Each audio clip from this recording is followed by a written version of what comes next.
Acara selanjutnya Muhadaratul Am, ceramah dari Syekh Mahmud Abdul Nasir As-Safari. Falifadilatihi falyatafaddal mashkura.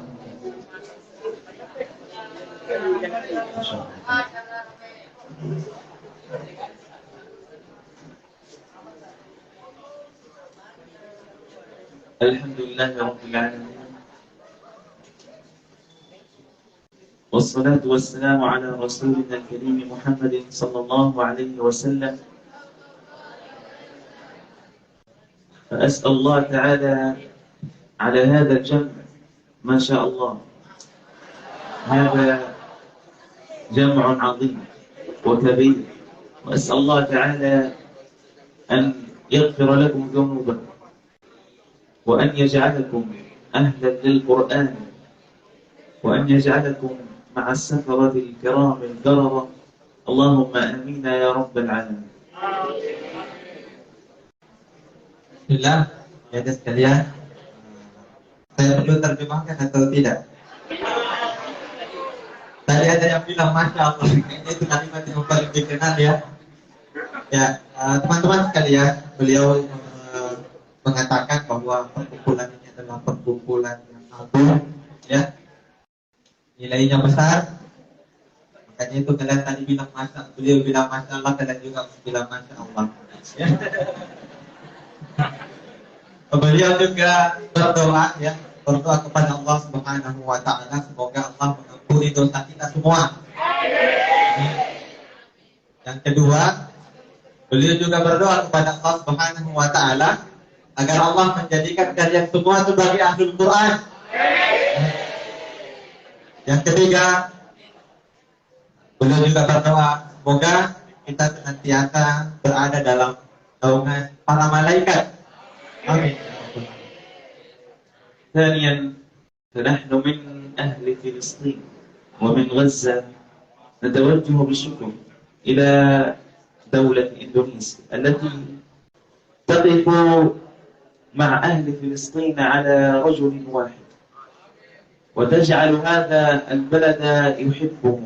فنحن من أهل فلسطين جميعهم، أطفالهم، نسائهم، كبارهم، صغارهم، يحبون الشعب الأندونيسي ويدعون له دائما بأن يهل الأمن والأمان على هذه الدولة وأن يجعل بلدهم آمنا مطمئنا ويرزقهم رزقا حلالا طيبا يا رب العالمين. Jadi ada sekalian, beliau mengatakan saya mewakili saudara-saudara saya yang ada di Palestina, ya, mengucapkan terima kasih, ya, sekaligus ya mewakili dari anak-anak mudanya di sana, bapak-bapaknya, syekh-syekhnya, emak-emaknya, anak-anaknya, ya, mereka senantiasa berdoa kepada Allah Subhanahu wa Ta'ala agar kita di Indonesia ini secara umum dan secara khusus mendapatkan nikmat keamanan dari Allah Subhanahu wa Ta'ala. Amin ya rabbal alamin. قال رسول الله صلى الله عليه وسلم: يقال لقارئ القرآن اقرأ وارتقي. يقال لقارئ القرآن اقرأ وارتقي ورتل، فإن منزلتك عند آخر آية تقرأها. أي أن الله جعل الفضل لمن؟ لأهل القرآن. أن الذي يقرأ آية يرتفع درجة، ثم يقرأ الثانية يرتفع درجة، وهكذا حتى يصل إلى آخر آية يقرأها. فكيف إن كان هذا القارئ حافظا للمصحف أو حافظا لكتاب الله عز وجل، ما منزلته؟ فلا بد بأول شيء وهو حفظ كتاب الله، لأن الله جعل هذا القرآن جعله أهلا له، فقد قال أهل القرآن هم أهل الله وخاصته. Teman-teman sekalian, beliau menyampaikan hadis yang cukup familiar di tengah kita. Saya yakin adik-adik semua hafal, teman-teman semua hafal, ya. Hafal ya hadisnya? Hafal ya? Jadi kalau dihafal saya rasa terjemahkan. Apa artinya? Bahwa di akhirat itu, ini spesialnya kedudukannya para penghafal Quran, orang-orang yang selalu bersama Quran waktu di dunia. Ya, apa spesialnya? Ketika nanti di akhirat, ya, masuk surga, itu tergantung tingkatan bacaan yang dia baca. Jadi ibaratnya kalau di dunia dia cuma berinteraksi dengan juz 1, berarti kelasnya nanti juga kelas 1. Ya. Mau dapat kelas 1 nanti di surga? Ya. Jadi penting ya, sudah dapat kelas 1. Artinya ada sekalian, teman-teman sekalian, bacaan kita nanti itu akan menentukan derajat surga yang kita dapatkan. Ya. Bagaimana kalau kita mampu menghafal Quran 30 juz? Ya. Berarti begitulah banyaknya derajat yang kita dapatkan. Jadi kalau misalnya 30 juz Quran yang kita dapatkan, berarti nanti kita berada juga di tingkatan 30. Ya. Mana dipilih tingkatan pertama atau tingkatan 30? Ya. Yang penting ada. Ya, inilah keistimewaan. Inilah kelebihan yang dimiliki oleh para penghafal Quran, bahwa dia tergantung dari akhir bacaannya nanti. Kelebihan yang kedua, hadis yang disampaikan, para penghafal Quran itu di dunia, orang yang senantiasa berinteraksi dengan Al-Quran waktu di dunia, kehidupannya bersama dengan Al-Quran waktu di dunia, manfaat atau keutamaan yang didapatkan, Allah akan mengangkat orang tersebut menjadi keluarga spesialnya Allah Subhanahu wa Ta'ala. Moga kita menjadi keluarga spesialnya Allah. Maka kita perlu bersama dengan Al-Quran Al-Karim. أما الحديث الثاني عندما قال رسول الله صلى الله عليه وسلم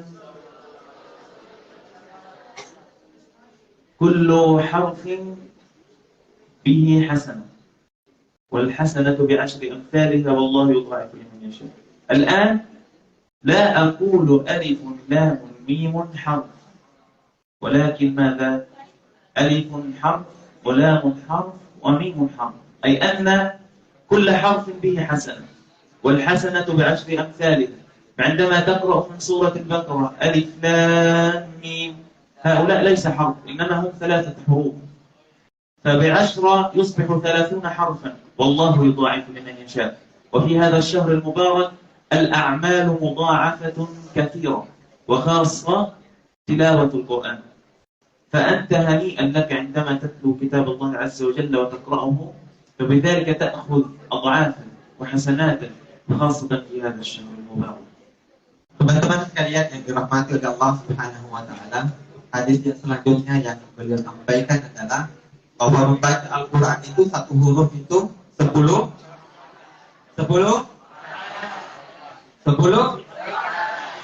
kebaikan. Ini hadis yang disampaikan oleh Nabi kita Muhammad SAW.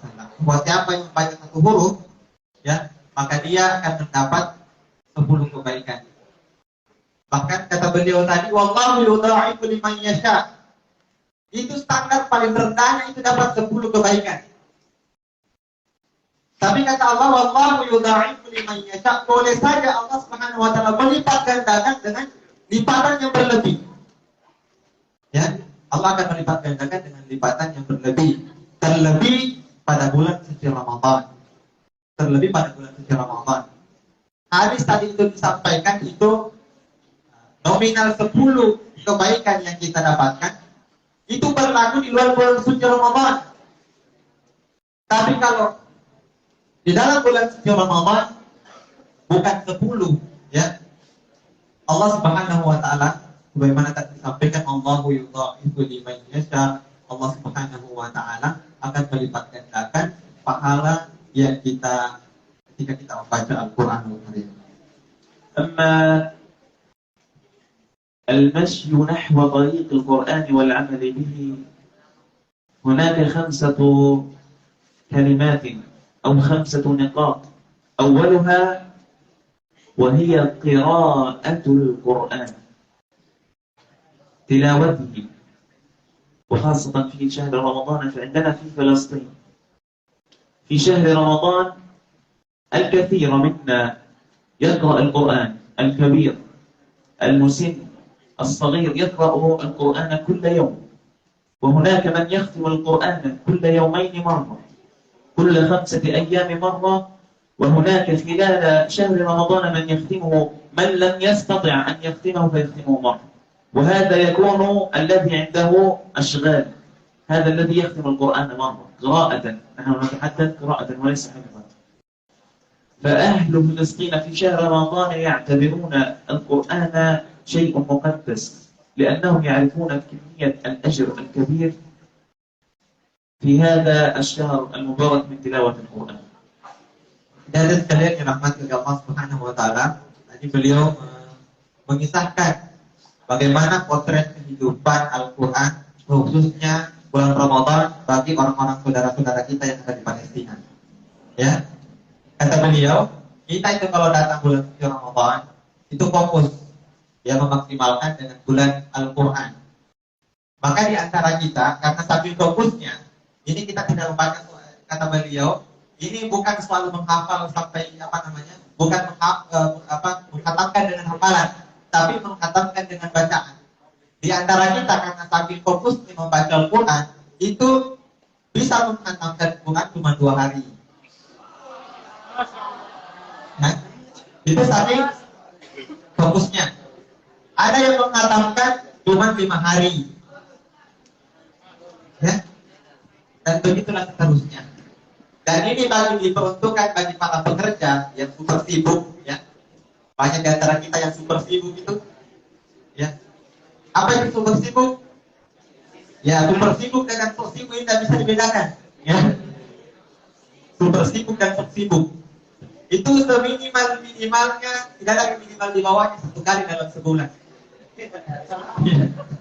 Ya, itu kata beliau. Itulah potret kehidupan mereka, saudara-saudara kita yang ada di Palestina, khususnya di bulan suci Ramadan. Itu ya, bagaimana memfokuskan diri mereka dengan membaca Al-Quran. Jadi kata beliau, kita tidak membicara soal menghafal dengan mengatakan dengan hafalan, tapi cukup sekadar membaca saja. يمكن هذه أن تكون من أجل بركة فلسطين التي وضعها الله عز وجل. فأنتم كما تعرفون خرج من فلسطين علماء، ونذكر منهم الإمام الشافعي الذي كان ولد في غزة، وبعد ذلك خرج أيضا حفاظا لكتاب الله عز وجل. فعلى الأقل في العام الماضي تم تحفيظ وانتهاء من 1000 حافظ كتاب الله كله، 1000 كاملين، غير ذلك الأجزاء المتفرقة. لكن في كل مسجد على الأقل يوجد 20 حافظا لكتاب الله، وفي كل مسجد وهكذا، حتى أن الذي يحفظ القرآن عندنا أصغر حافظ قبل عدة أشهر وعمره 6 سنوات انتهى من حفظ كتاب الله عز وجل.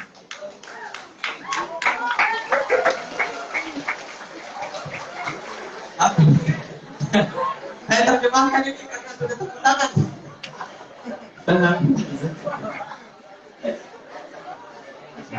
Oke, adik-adik sekalian, tadi heboh sendiri ya, kadang juga bingung. Jadi adik-adik sekalian, hal yang paling luar biasa yang dirasakan oleh saudara-saudara kita yang di Palestina itu menjadi mungkin alamat keberkahan bagi Allah turunkan kepada orang-orang Palestina secara umum dan secara khusus kepada orang-orang Gaza. Tahu Imam Syafi'i? Nah, dia itu sekampung dengan beliau. Ya, sekampung. Beliau itu berasal dari Gaza. Ada yang pernah kenal dengan Imam Syafi'i? Ya, kenal ya. Nah, itulah keberkahan bahwa dari sejak dulu Gaza itu melahirkan ulama-ulama kelas dunia. Ya. Itu yang kedua, itu yang selanjutnya. Yang selanjutnya lagi kata beliau, kami itu di Palestina, ya kami di Palestina kata beliau, bukan kata saya, kata beliau. Pada tahun lalu saja, ya tahun 2020, musim corona ya. Pada tahun 2021 kemarin atau tahun lalu kata beliau, kita di Gaza melahirkan kurang lebih 1000 penghafal Quran.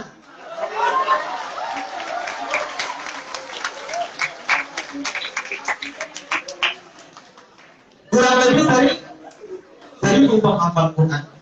Ini keistimewaannya di atas sekalian, teman-teman sekalian, bahwa Gaza itu adalah pencetak penghafal Quran terbesar di dunia. Maka itu Allah Subhanahu wa Ta'ala turunkan keberkahan kepada mereka. Ya, kata beliau, dan ini boleh diperhatikan. Secara teknis kata beliau mengatakan, kita itu di Gaza minimalnya satu masjid itu kurang lebih ada 20 penghafal Quran yang tamat dalam setahun. Bahkan kan, kata beliau tadi, ada anak muda, ada bukan anak muda, anak SD, umurnya 6 tahun, hafal Quran cuma 1 bulan. Bayangkan, ada yang bisa seperti itu? Takbir. لكن أنتم أيضا لكم فضيلة أكثر منا. ما هي؟ النبي صلى الله عليه وسلم قال: قارئ القرآن الذي يكون ماهرا في القرآن له أجر واحد وهو أجر التلاوة. الذي يتقن القراءة مثلنا يعني نحن العرب، أو الذي يتقن الحروف الهجائية يأخذ أجر القرآن وهو الأجر، أجر التلاوة. لكن الذي يجد مشقة في تلاوة القرآن، أو بمعنى أنه يتتعتع في القرآن، فله أجران. أولا هو الأجر التلاوة، ثانيا يأخذ أجرا على المشقة التي عندما يقرأ يجد مشقة في القراءة فيأخذ أيضا فيها أجر. فهنيئا لكم، نحن لا نحفظ القرآن وأنتم أيضا تأخذون الأجر مضاعف عنا. Adik-adik sekalian, teman-teman yang Allah dirahmati oleh Allah Subhanahu wa Ta'ala, kalian melihat kata beliau, kami begitu spesial dengan Al-Quran ya. Kami memperlakukan Al-Quran. Tetapi kalian yang ada di Indonesia itu jangan berkecil hati. Kami ini mungkin wajar bisa hafal Quran ya 1 bulan, bisa baca Quran cepat, karena kami ini orang Arab. Betul? Jadi kata beliau, makanya jangan bersedih. Kalian yang tidak ada gen Arabnya, jangan bersedih. Karena kenapa? Allah Subhanahu wa Ta'ala begitu adil. Di mana letak keadilan Allah Subhanahu wa Ta'ala? Kalau kita membaca Al-Quran tapi tersangkut-sangkut. Tahu itu? Baca Quran tapi tersangkut-sangkut? Ya tetap. Jadi mirip ya. Tersangkut-sangkut ya. Atau dia punya kesusahan untuk melafazkan huruf demi huruf dari Al-Quran. Maka apa kata Rasulullah SAW? Dia mendapat 2 pahala. Ayo diperhatikan. Dia mendapat 2 pahala. Pertama, pahala yang pertama, karena walaupun tersangkut-sangkut, dia tetap mengupayakan, maka Allah menghargai dari upayanya itu. Nah, jadi jangan bilang bahwa saya ini tidak bagus bacaan, lalu kemudian meninggalkan bacaan Quran. Tidak. Ada upaya. Ya. Yang kedua,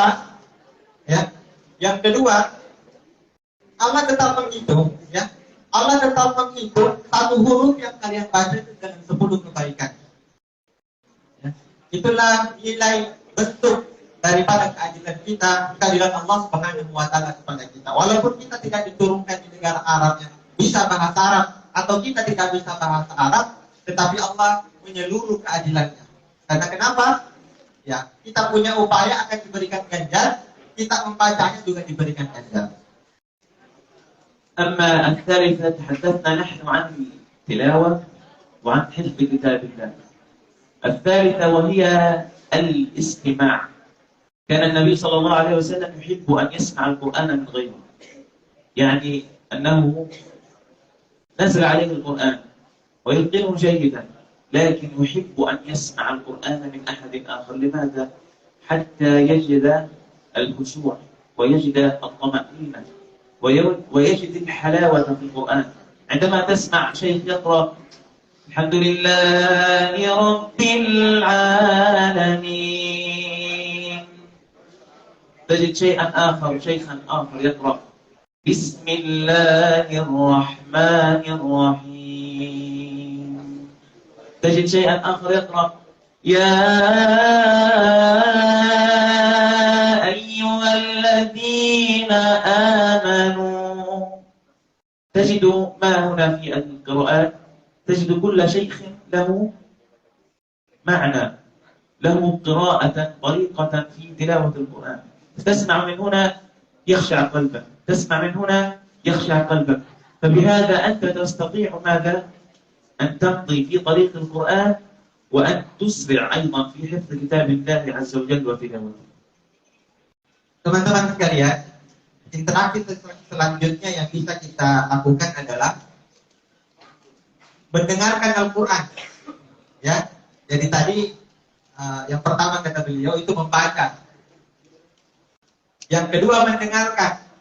Mendengarkan ini adalah satu amalan yang disukai oleh Rasulullah SAW. Makanya itu kita mendengar, ya, membaca riwayat Rasulullah SAW acap kali pada waktu-waktu tertentu dia meminta kepada para sahabatnya agar para sahabat itu membacakan Al-Quran. Walaupun Rasulullah SAW itu Al-Quran itu turun kepada beliau, ya, dan dia mungkin Rasulullah SAW mungkin dengan apa yang diturunkan Allah kepadanya, tetapi beliau sangat cinta kalau orang lain itu membacakan ayat itu lalu kemudian Rasulullah SAW dengarkan. Makanya Rasulullah itu dalam riwayat sering menangis ketika mendengarkan bacaan para sahabat. Nah, apa efeknya teman-teman? Apa efeknya kawan-kawan sekalian? Kalau sering membaca Al-Quran itu, kalau sering mendengarkan, kita akan mendapatkan kekhusyuan, ya. Seperti tadi beberapa bentuk lagu yang beliau, kalau kita mendengarkan lagunya Imam Misari Rasyid, lagu-lagu yang lain dan misalnya, itu ada kenikmatan tersendiri manakala kita mendengarkan itu. Ya, betul tidak? Bagus bacaannya. Tapi yang terpenting kata beliau, manfaat daripada sering mendengarkan Al-Quran ini, itu akan mempercepat kita bisa menghafal Al-Quran. Jadi kalau misalnya kalian menghafal Quran, membacanya tapi merasa ragu-ragu atau kenapa sering lupa misalnya, maka solusinya adalah dengarkan dulu baru kemudian hafalkan. Ini manfaat lain daripada mendengarkan bacaan-bacaan Al-Quran. Amma al-rabi'ah wa hiya tadabbur kalam Allah azza wa jalla. Kaifa tatadabbar atau tufassir عندما أنت تقرأ مثلا وفي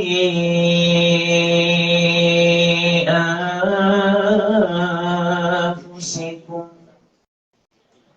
أفلا تبصرون.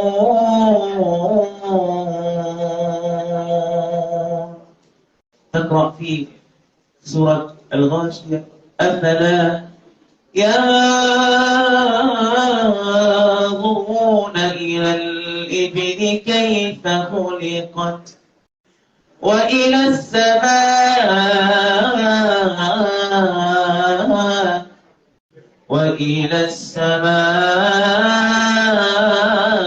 السماء كيف رفعت. عندما تقرأ هذه الآيات وتعرف معناها فأنت يتعلق قلبك بالله عز وجل وبكتاب الله. تنظر الإبل كيف الله خلقها، تخزن المياه في جوفها، تمشي في ارتفاع الحرارة كثيرا. تنظر إلى نفسك، كيف العينين، اليدين، الأرض كيف تمشي. تنظر إلى السماء، تتفكر في مخلوقات الله عز وجل، أن السماء بلا عمد، كل شيء له أعمدة مثل ذلك، لكن السماء كيف ينزل المطر وهكذا. فعندما أنت تتفسر وتتدبر في كتاب الله عز وجل تجد حلاوة في كتاب الله وفي القرآن. يتعلق قلبك بالله دائما عز وجل. لا ينبغي إلا أن تريد أن تقرأ كل يوم القرآن وتحفظ وتستمع وهكذا تبقى حتى تمشي في طريق أهل القرآن. Teman-teman sekalian, interaksi selanjutnya yang bisa kita hidupkan bersama dengan Al-Quran adalah tadabbur. Teman-teman, saya yakin sudah sering mendengarkan kalimat tadabbur ini. Bagaimana kita mentadabburi ayat, memahami artinya. Misalnya tadi disampaikan oleh Syekh, wa fi anfusikum afala tubsirun. Ya. Kita kita mencoba memahami makna-maknanya. Atau di surah Al-Ghashiyah, ya. Apalah yang turun ila ibli kaifa khuliqat wa ila sama'i kaifa rufi'at.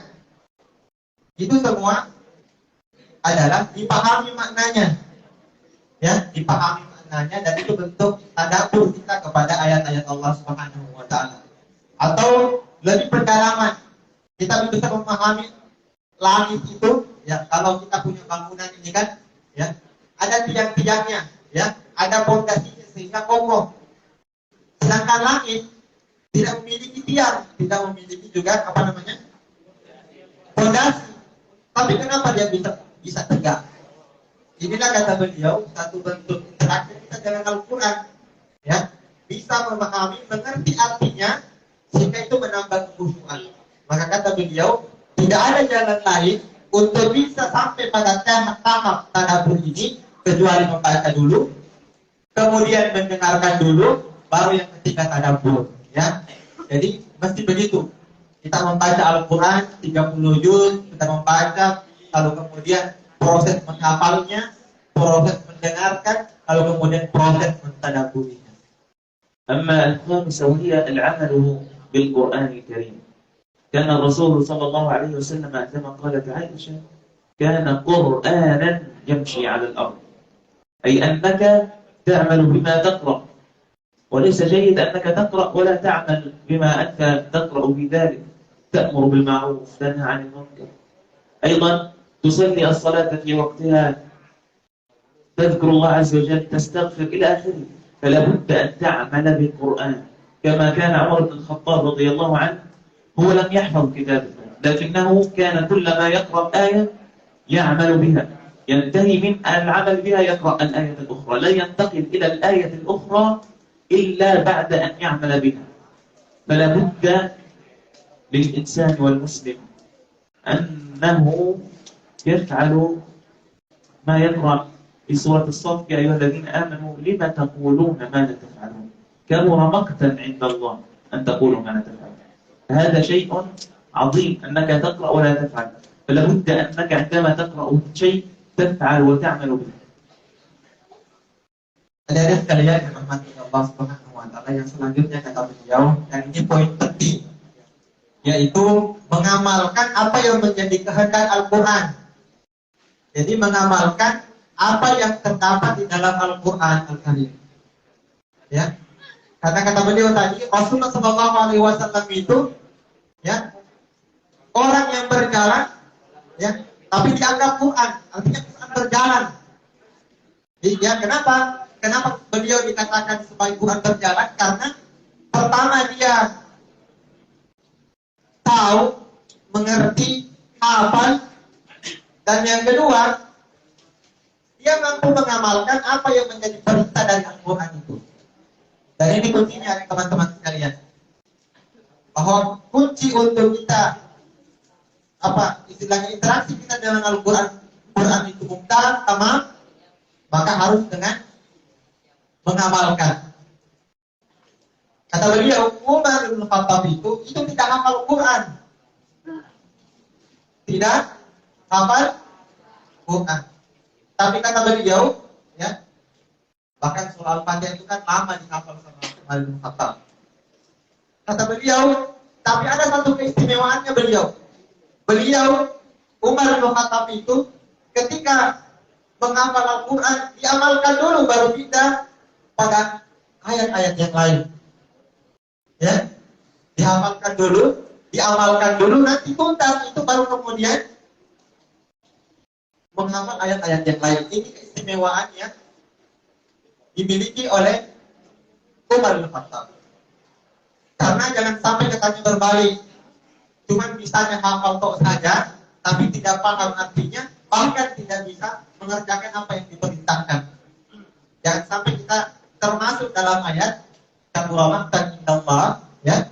Allah itu sangat benci kepada orang-orang yang bisanya ngomong, ya, bisanya bicara, ya, tapi tidak mampu mengamalkan apa yang dia ucapkan.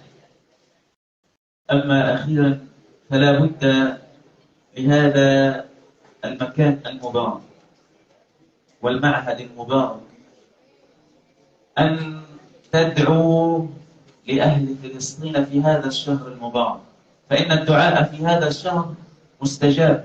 قال تعالى: وإذا سألك عبادي عني فإني قريب أجيب دعوة الداعي إذا دعان. ففي هذا الشهر المبارك ماذا؟ الدعاء مستجاب. وأيضا الدعاء سلاح للمؤمن. لا تدري أن الله يجيب دعاءك من غير أي، وأنت مظلوم وأنت ضعيف، لكنه يجيب ويقدر على من هو أقوى منك. فلا بد أن تدعو لأهل فلسطين أن يرحم شهداءهم، وأن يفك أسرارهم، وأن يتحرر المسجد الأقصى. وكما جمعنا هنا في هذا المعهد المبارك، أن يجمعنا في المسجد الأقصى بصحبتكم فاتحين محررين، ثم بعد ذلك إن شاء الله في على حوض رسول الله صلى الله عليه وسلم نلتقي نشرب من يده من ماء الكوثر شربة ماء لا نظمأ بعدها أبدا. اللهم آمين يا رب العالمين. Amin ya rabbal alamin. Ada sekalian, teman-teman sekalian, poin terakhir yang beliau sampaikan, ya, buat teman-teman di tempat ini, di di aula ini, beliau menitip pesan. Apa pesan beliau? Pesan beliau, jangan kita, teman saya, jangan kita pernah melupakan doa untuk saudara-saudara kita yang ada di Palestina. Jangan pernah kita luput untuk senantiasa berdoa kepada Allah Subhanahu wa Ta'ala, karena beliau meyakini bahwa doa yang kita ucapkan itu pasti dijawab oleh Allah Subhanahu wa Ta'ala.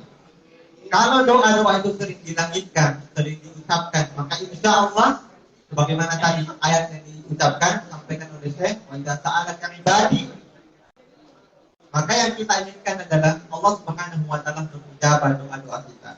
Sehingga pada akhirnya, kalau kemudian kita tidak mendapati Palestina merdeka, tapi kita bertemu hari ini, kita insya Allah nanti di jannah Allah Subhanahu wa Ta'ala minum telaga Kautsar bersama-sama, ya.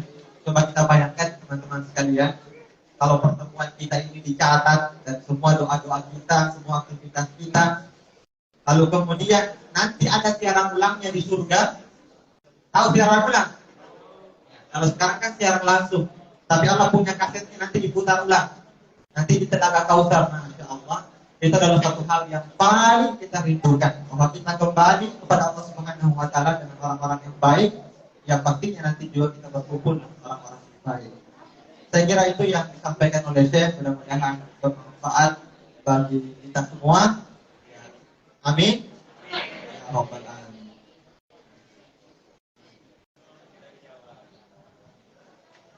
Assalamualaikum warahmatullahi wabarakatuh.